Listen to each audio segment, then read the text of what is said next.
My name is Isadora Moreau, and at 34, I'm the forgotten youngest daughter of a family that never noticed me unless they needed someone to blame.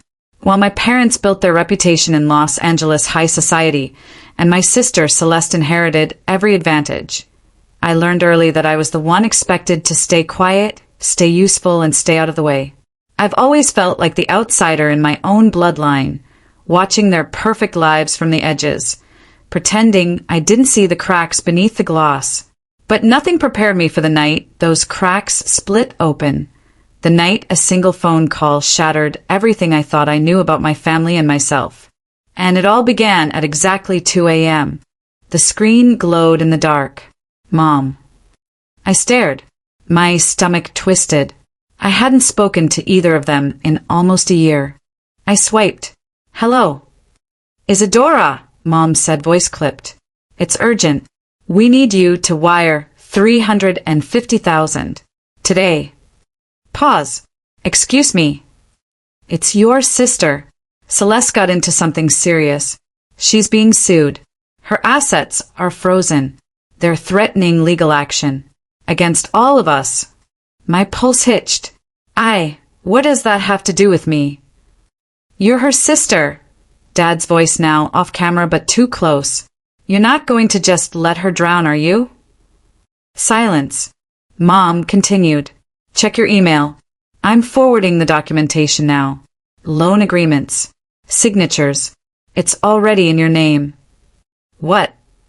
It's the only way to protect the family. I scrambled out of bed, ran to my laptop. The email hit my inbox mid-step. Subject line, urgent, do not ignore.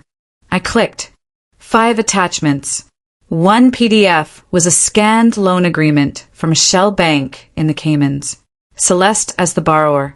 Me, Isadora Moreau, as the guarantor. Dated 3 weeks ago. Digitally signed. Notarized. I never signed this. Never.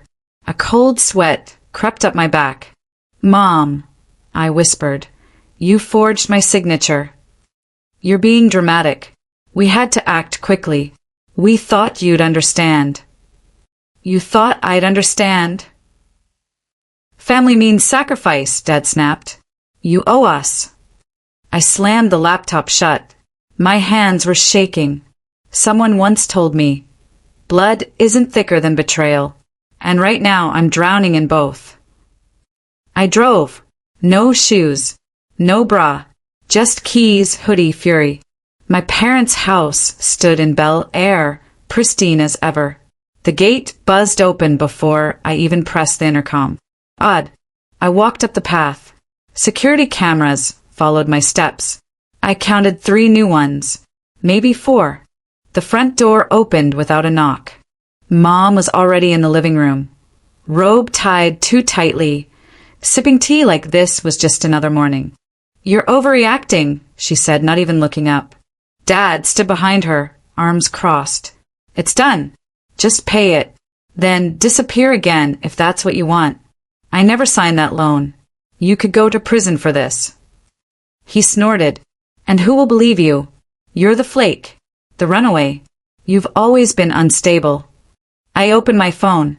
The bank app showed a new account under my name. $350,000 outstanding balance. Due in 72 hours. You rerouted my credit profile, I said slowly. You linked my name to your offshore mess. We protected you, Mom replied. From yourself. My throat closed. I turned and walked out. As I stepped into the driveway, I felt it. A car across the street. Engine idling. Someone inside. Watching. I stopped. The headlights turned off. The car didn't move. Something's wrong. I backed away slowly, then broke into a run. Tires screeched behind me. My breath caught. I made it into my car, locked the doors. Shaking. I peeled out into the street. My phone vibrated. Unknown number. A text. Default in 48 hours. Or we come knocking.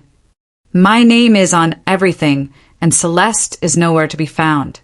The world looked different in daylight. Sharper. Like it had something to prove. I parked outside Celeste's old apartment in Silver Lake, heart slamming against my ribs. Dust caked the stairs. Junk mail overflowed from her box, like confetti from a forgotten party. A package sat at her door, warped and rained on.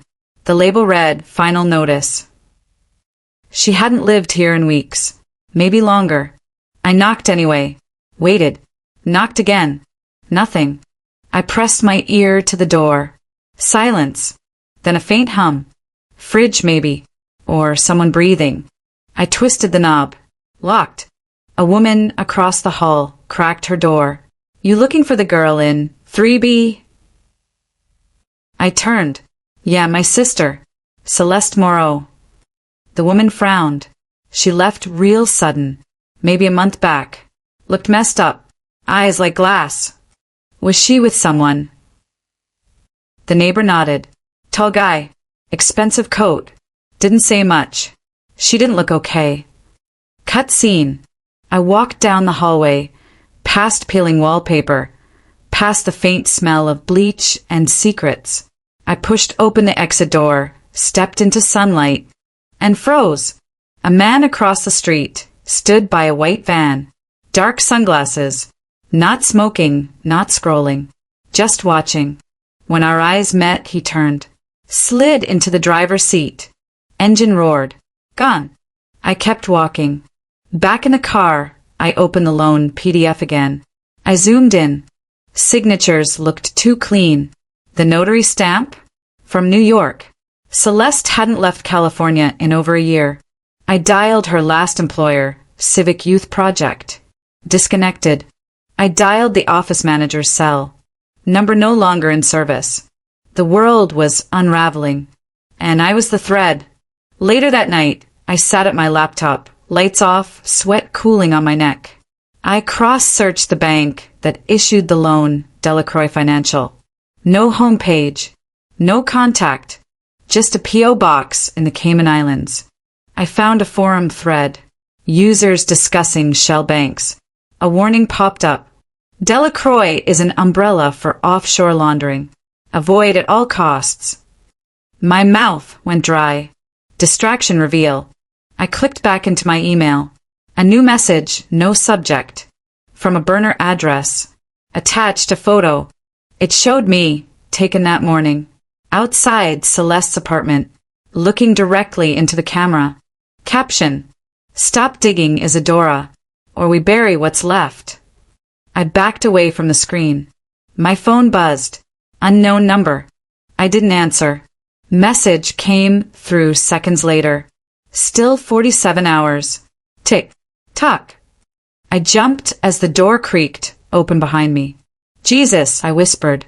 But it was just the AC kicking on. I was unraveling. Scene cut. Next morning. I drove to my parents' estate. Again. Mom was pruning orchids in the greenhouse like nothing was wrong.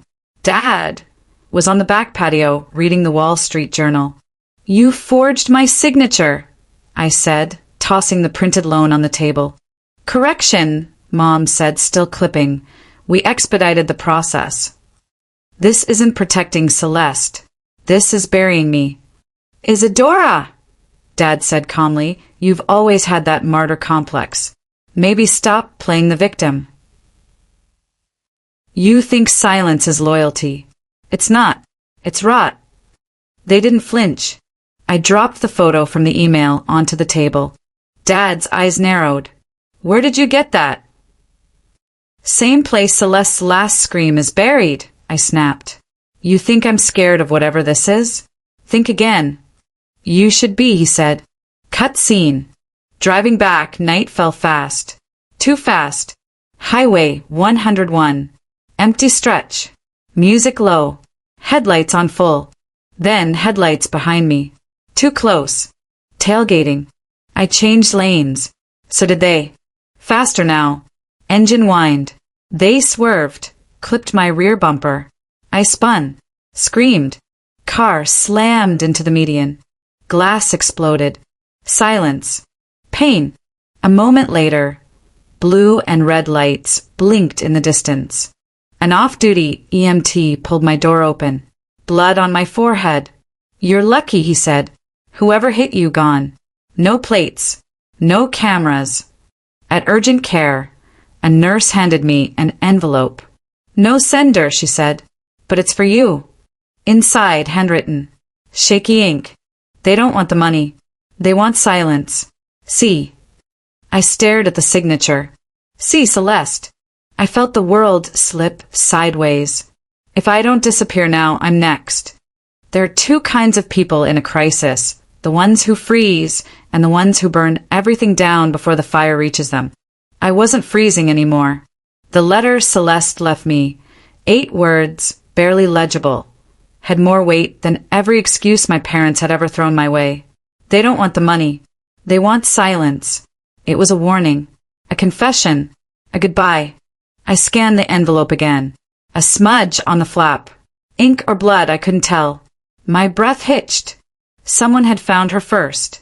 Cut scene.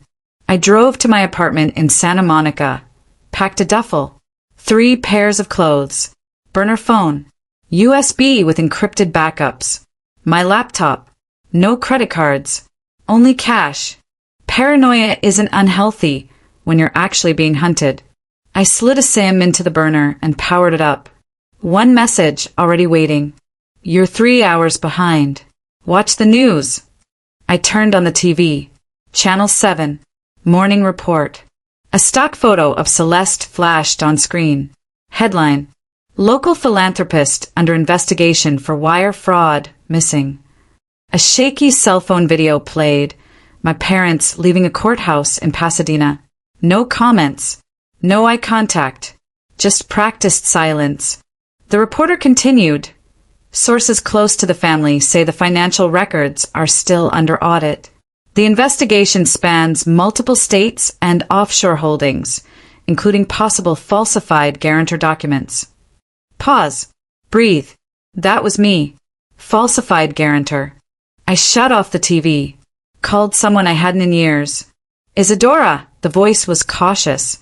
Yeah, it's me. Hell, it's been what, 5, 6 years? 7, I said. And I need help. Now. Julian Choi, my ex, a cybersecurity consultant who used to ghost IRS agents for fun. The only man I knew who could crack a shell company before breakfast and still look bored doing it. Cut scene. We met in a coffee shop in Koreatown. Loud. Crowded. Perfect cover. He slid into the booth across from me. Black hoodie, black eyes. You look like you haven't slept in days. I haven't. He sipped his espresso. So, who's chasing you? Your family or the feds? Both. Julian blinked. No smile. Show me. I handed him the USB. He plugged it into his tablet, eyes scanning faster than my brain could keep up. Delacroix Financial. Real dirty. Cayman-based but cross-linked with shell accounts in Nevada and Dubai. He paused. Here. Look. Your name's attached to 2 more loans. 1 in Singapore. 1 in Switzerland. What? My voice cracked. Those aren't even real signatures. They are now, he muttered. Someone paid good money to lock you in this web. It's a laundering pipeline. Celeste was the mule. You're the fall guy. I whispered, so where is she? She tried to cut loose, he said slowly, but someone else already pulled the plug. I leaned back, dizzy. I think they killed her. Julian didn't answer. Some truths don't need words. Cut scene. He handed me a paper napkin. Here. This is an address. Culver City. Small storage unit registered under Estrella Ramirez. But I traced the lease back to your sister's alias. How did you? He grinned. You forget who you dated. I smirked. Right. The guy who once rerouted an FBI call center just to delay his own background check. He raised his cup in a mock toast. Cut scene. The storage facility was tucked between a welding shop and a 24-hour liquor store. I used the fake ID Julian made on the way over. Unit 402B. Inside was dark. Dust danced in the flashlight beam. A metal locker sat in the corner. padlocked. I cut it open. Inside, folders, bank receipts, emails, photos, dozens of printouts, all tagged, color-coded, names circled in red, including one I didn't expect, Nolan Destry, my father's business partner, former military, current political donor, and Celeste, photo of her at some gala, standing next to him, arm around her waist, his hand too low. I swallowed bile. Another folder, titled AMC Holdings LLC. Inside, a list of wire transfers, huge ones, multiple countries, same routing pattern. Something clicked. I thought Celeste was dumb, I whispered, but she was mapping it, all of it. There was a final envelope, red wax seal, inside an affidavit, sworn statement, Celeste's signature. If I disappear, it wasn't an accident. My hands trembled. Julian's voice buzzed in my ear. I'd called him with my earpiece still on. ISA, you need to leave.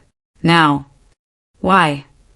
Because whoever was tracking Celeste just pinged your location. I didn't hear the front door of the storage facility open, but I felt the cold air shift. And then the lights went out. Darkness swallowed the storage unit. Not gradual, not flickering, just gone, like someone cut the power with a knife. My breath hitched. My fingers closed around the flashlight, but before I could switch it on, a boot scraped the concrete behind me. Not Julian, not security, someone else. A low voice said, "You shouldn't have opened that locker, Isadora." Every instinct in me screamed run. I swung the light on and bolted between metal rows. The beam shook wildly, left, right ceiling, catching only glimpses. A gloved hand, a shadow, the glint of something metallic. Cut scene. I burst out the side exit, lungs burning. The night air hit me like ice. I vaulted a chain-link fence, scraped my palm, landed hard on asphalt. A car screeched nearby. My heart faltered. I ducked behind a dumpster, hand over my mouth. Footsteps thundered past. One of them laughed. Short, sharp, like he already knew the ending. Some people say survival is instinct. I think it's decision. Every second, a choice, break or fight. I chose fight. Cut scene. Julian's car fishtailed into the alley seconds later. Get in, he yelled. I dove inside. He slammed the accelerator. Tires screamed. The men behind us grew smaller in the rear view, then disappeared. Julian. I know, he said. I traced the ping.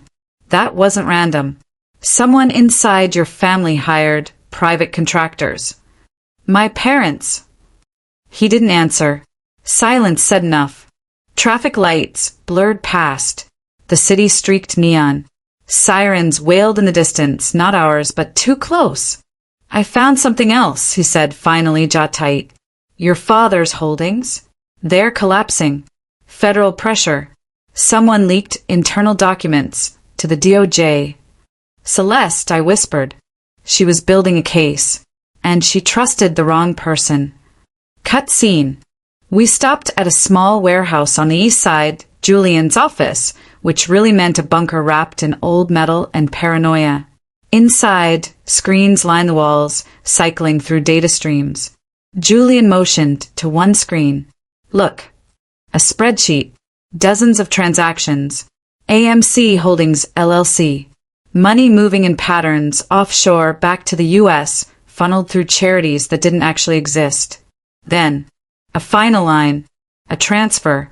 To N. Destry Capital Fund. Nolan Destry. My father's right hand. Former military intelligence. The kind of man who never blinked unless it served him. Your sister wasn't the criminal, Julian said quietly. She was the whistleblower. My chest tightened. He pointed to another file. And this is the real bomb. A scanned affidavit. A second one. Signed by Celeste Moreau. Her handwriting. Her initials. But the date was 2 weeks after she disappeared. How is that possible? I whispered. She didn't vanish, Julian said. Someone made her vanish on paper. They needed her signature for something big.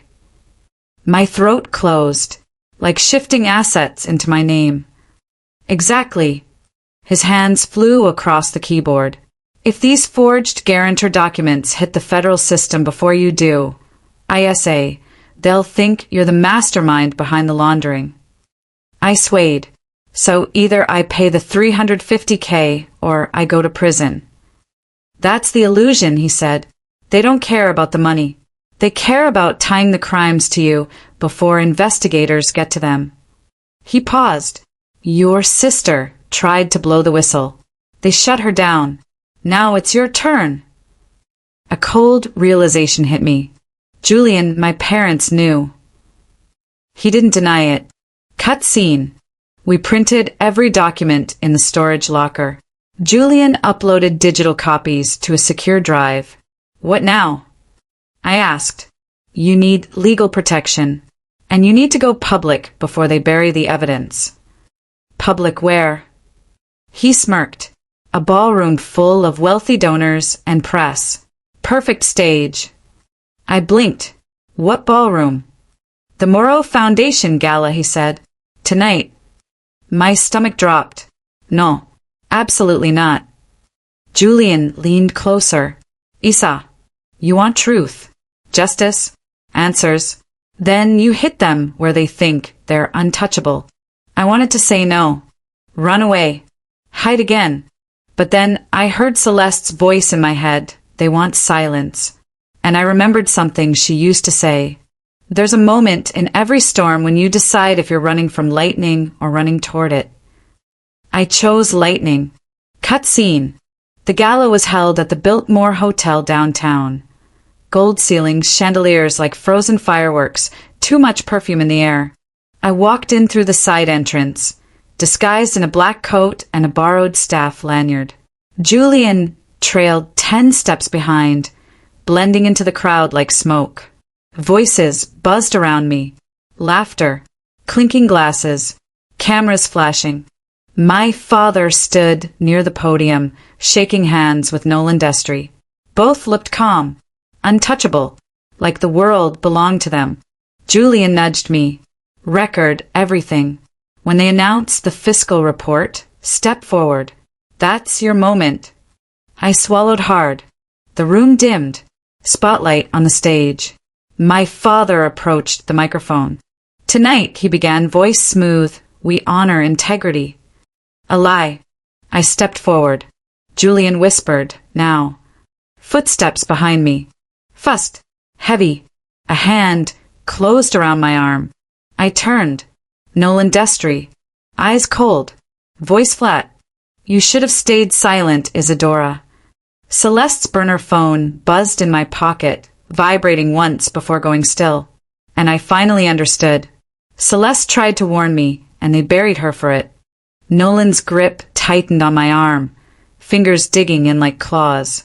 The ballroom noise faded into a low drone, bodies turning blurry at the edges. My pulse punched against my ribs. Julian was gone, or hiding, or captured. I couldn't tell. And Nolan's breath was too close. Walk, he murmured. I didn't. I twisted my arm hard, yanking free, just enough to stumble backward, straight into a catering tray. Glass shattered. Heads turned. Cameras tilted. A few guests gasped. Perfect. Chaos is a shield when used correctly. I shoved into the crowd, weaving between gowns and tuxedos. Nolan followed, slicing through bodies like a shark. My lungs burned. Music pounded. Lights flickered across the chandeliers like warning beacons. Cut scene. I ducked behind a draped column and crouched low. My hands shook. My mind raced. Truth doesn't save you, a mentor once told me. Truth only exposes you. What you do after, that's where survival begins. Footsteps approached. Heavy. Determined. Nolan. He stopped inches from where I hid. I saw the edge of his polished shoe. He stood still, listening. Hunters always listen. A waiter bumped into him, apologizing. Nolan snapped, move. That split second was my air pocket. I crawled toward the side exit, heart thundering. I pushed it open. Cold night rushed in. Sirens wailed somewhere beyond the hotel. I ran. Cut scene. Julian's voice cracked through my earpiece. "ISA, stop. Don't go to the street. They're waiting." "Where are you?" I hissed. "Service stairs. Level M2. Hurry." I ducked into a stairwell, slamming the door behind me. The echo spiraled down the concrete shaft. My breath fogged the air. I descended fast. Too fast. My heel slipped. I caught the railing just in time. A door opened below. A silhouette stepped in. Not Julian. Nolan. How did he? He shouldn't. My thoughts snapped. I sprinted back up, 2 steps at a time. The door above burst open. Another man. Suit. Earpiece. Contractor. Trapped between 2 predators. Air vanished from my lungs. Nolan smirked. "You've made this harder than it needed to be." I scanned the stairwell. Concrete. Metal. A maintenance panel. Another door. Mechanical access. Authorized only. Screw authorization. I kicked the door open, slipped inside, slammed it shut and threw the latch. The room was dark except for emergency lights casting long, sickly beams across pipes and exposed wiring. Julian stood in the corner, hands shaking around a fire axe. I said M2, he hissed. Not the stairwell death trap. "How did Nolan get ahead of us?" Julian swallowed. "Because he knew you'd run. He knows you, your patterns. He learned them through Celeste." I froze. What does that mean? Julian looked at me like he wished he hadn't said it. He was her handler, ISA. Before she flipped. My blood ran cold. Handler. Not boyfriend. Not partner. Not protector. He was the one who kept her in line. And when she stopped staying in line, I shook the thought away. The metal door rattled behind us. Hard. Julian lifted the axe. "We've got 60 seconds before they breach. Then we need to leave. Now." "Already working on it." He pointed to the far wall where a narrow grate sat half open. Ventilation shaft. Leads to the loading dock. I stared at it. That space barely fits a child. He shrugged. "Lucky you're tiny." The door buckled. A bolt snapped. I didn't think. I dropped to my knees, crawled into the shaft, metal scraping against my coat. Julian followed, dragging the axe behind him. Halfway through, the grate behind us blew open. Feet pounded metal. Shouts filled the tunnel. "This isn't running," Julian whispered. "This is repositioning. Feels like running." Survival often does. Cut scene. We dropped out into the loading dock behind the hotel. Cold air slapped my face. Forklifts sat abandoned.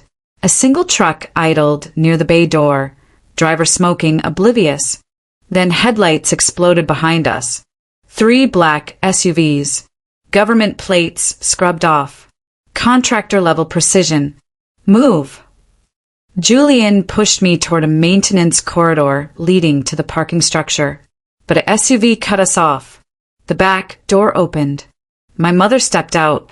Her gown shimmered like nothing was wrong, like she was attending a charity luncheon instead of orchestrating my destruction. "Isadora," she said calmly, "this is embarrassing. Get in the car." I stared at her. "You knew what they were doing to Celeste." She blinked. "No denial." "Some people," she said, "aren't built to carry the weight of the family." Celeste cracked. We needed a plan B. Plan B. Me. I felt something break inside. Not fear. Not anger. Clarity. "You handed your own daughter to criminals," I whispered. "I secured our future," she corrected. Julian reached for my arm. "ISA, don't." Too late. Nolan stepped out from behind my mother. Gun visible. No rush to hide it. "This ends tonight," he said. Julian inhaled sharply. "He's not bluffing." No one moved. Then, A flash of blue lights. Sirens. Loud. Close. An armored DOJ vehicle screeched into the dock. Armed agents spilled out, yelling commands. My mother froze. Nolan reached for me, then agents swarmed him. Julian whispered, trembling, You uploaded the affidavit, didn't you? Before the gala. Yes.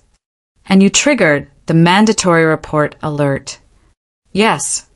He laughed, breathless. You turned the gala into a federal crime scene. One agent shouted my name. Isadora Moreau?